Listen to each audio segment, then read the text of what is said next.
चलिए आज ज्योतिष की एक बहुत ही खास स्थिति पर बात करते हैं। एक ऐसी स्थिति जो सीधे सीधे भाग्य, आस्था और आप कह सकते हैं दैवीय आशीर्वाद से जुड़ी हुई है। जी हाँ, हम बात कर रहे हैं कुंडली के नवम भाव में चंद्रमा की उपस्थिति की। आप जानते हैं, ज्योतिष में नवम भाव को आशीर्वाद का घर कहा गया है। जरा सोचिए, ये वो लाइट हाउस है, वो प्रकाश स्तंभ जो हमारे भाग्य के जहाज को रास्ता दिखाता है। वाकई ये हमारे जीवन की सबसे शुभ और सबसे शक्तिशाली जगहों में से एक है।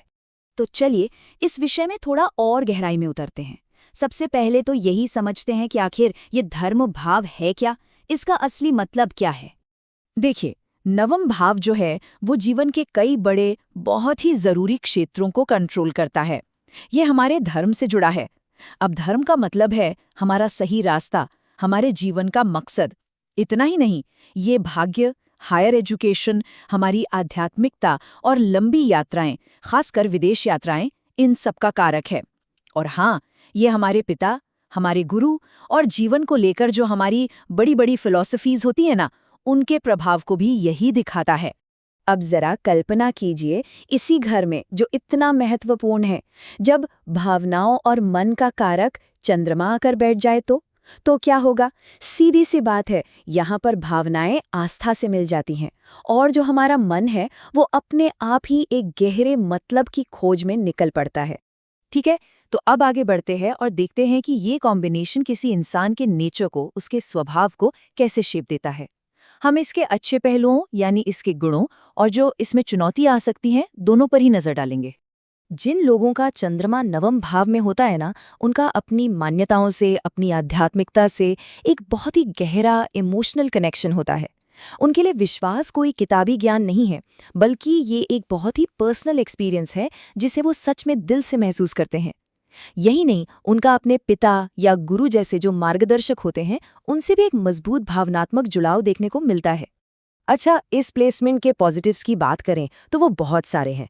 ऐसे लोग ना अक्सर खुद को बहुत लकी और प्रोटेक्टेड महसूस करते हैं। उनकी जो इंट्यूशन पावर होती है वो कमाल की होती है और उसे रास्ता दिखाती है उनकी अपनी आस्था। ये लोग अपने टीचर्स और बड़ों की बहुत इज्जत करते हैं। और हाँ, घूमना फिरना, नई नई जगह एक्सप्लोर करना, नए आइडियाज को जानना, ये सभी ने बहुत पसंद होता है। आप कह सकते हैं कि वो अपने साथ उम्मीद की एक शांत सी लालटेन लेकर चलते हैं, हमेशा ये मानते हुए कि आगे कुछ बेहतर ही होने वाला है।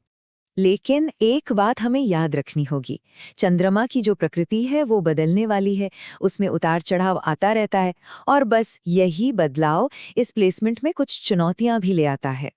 और यहाँ पर सबसे दिलचस्प बात यह है कि एक ही एनर्जी कैसे दो बिल्कुल अलग अलग तरीकों से काम कर सकती है।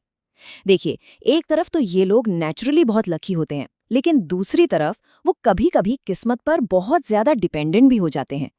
इनकी मजबूत इंट्यूशन कभी-कभी अंधविश्वास का रूप भी ले सकती है, खासकर अगर कुंडली में चंद्रमा पीड़ित हो। और जहाँ एक ओर वो अपने गुरुओं का सम्मान करते हैं, वहीं दूसरी ओर कभी-कभी पिता या गुरु के साथ इमोशनल मतभेद की संभावना भी बनी रहती है। ये जो बात है ना, बहुत ही सटीक है। मतलब अगर कुंडली में चंद्रमा कमजोर है तो इनकी जो आस्था है, इनका जो विश्वास है, वो भी बिल्कुल चांद की तरह खट बढ़ सकता है।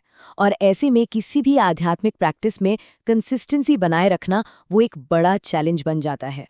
चलिए अब जरा ये समझते हैं कि ये प्लेसमेंट किसी इंसान की साइकोलॉजी पर, उसकी आंतरिक दुनिया पर और उसकी पूरी जीवन यात्रा पर क्या असर डालता है। नवम भाव में बैठा चंद्रमा मन को उम्मीद से भर देता है, एक आशावादी नजरिया देता है। ऐसे लोगों को ना ज्ञान से, ट्रैवल करने से और आध्यात्मिक जुड़ाव से एक तरह की भावनात्मक शांति मिलती है। उनके लिए जीवन में कोई बड़ा मकसद होना, कोई पर्पस होना बहुत बहुत जरूरी है। अगर वो ना हो तो वे बिल्कुल खोया हुआ और दिशाहीन महसूस करने लगते हैं।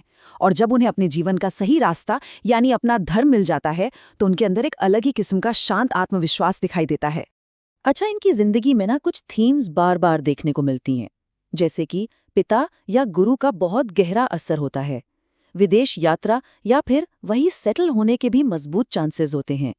उनका अपने धर्म या फिलॉसफी से एक गहरा इमोशनल रिश्ता होता है।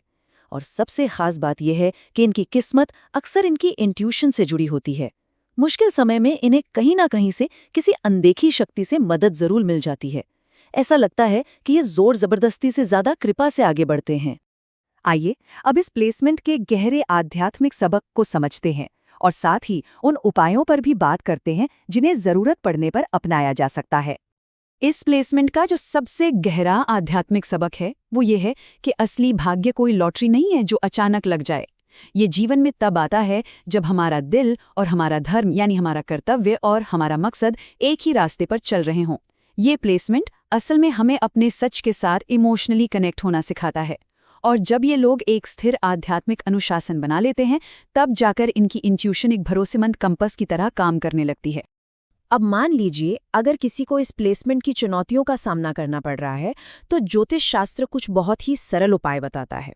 जैसे सोमवार को चंद्र मंत्र ओम सोम सोमायाय नमः का जाप करना बहुत फायदेमंद हो सकता है। अपने पिता, गुरु और बड़ों का सम्मान करना और उनकी सेवा करना बहुत महत्वपूर्ण है। साथ ही एक रेगुलर स्पिरिचुअल प्रैक्टिस बनाए रखना और अपनी मान्यताओं को लेके बहुत ज़्यादा इमोशनली रिजिड यानी जिद्दी होने से बचना भी उतना ही ज़रूरी है। तो कुल मिला के बात यह है कि नवम भाव में चंद्रमा का होना अपने आप में आस्था, भाग्य और हायर नॉलेज के साथ एक गहरे इमोशनल कनेक्शन का प्रतीक है। और जब इस एनर्जी को बैलेंस कर लिया जाता है तो ऐसे लोग एक उम्मीद से भरे हुए साधक बन जाते हैं। वे अपनी इंट्यूशन के दिखाए रास्ते पर चलते हैं और हमेशा किसी अनदेखे आशीर्वाद से सुरक्षित रहते हैं। यही लोग आगे चलकर दूसरों के लिए गाइड, टीचर या एक प्रेरणा देने वाली आवाज भी बन सकते हैं। तो हम इस चर्चा को एक गहरे सवाल के साथ खत्म करते हैं। सोचकर देखिए, सच्चा भाग्य आखिर है क्या अगर हमारा दिल और हमारा धर्म एक साथ एक ही रास्ते पर न चलें? इस पर जरूर विचार कीजिएगा। उम्मीद है आपको ये विश्लेषण पसंद आया होगा। आगे भी ऐसे ही विषयों पर चर्चा के लिए हमारे साथ जुड़े रहिएगा। धन्यवाद।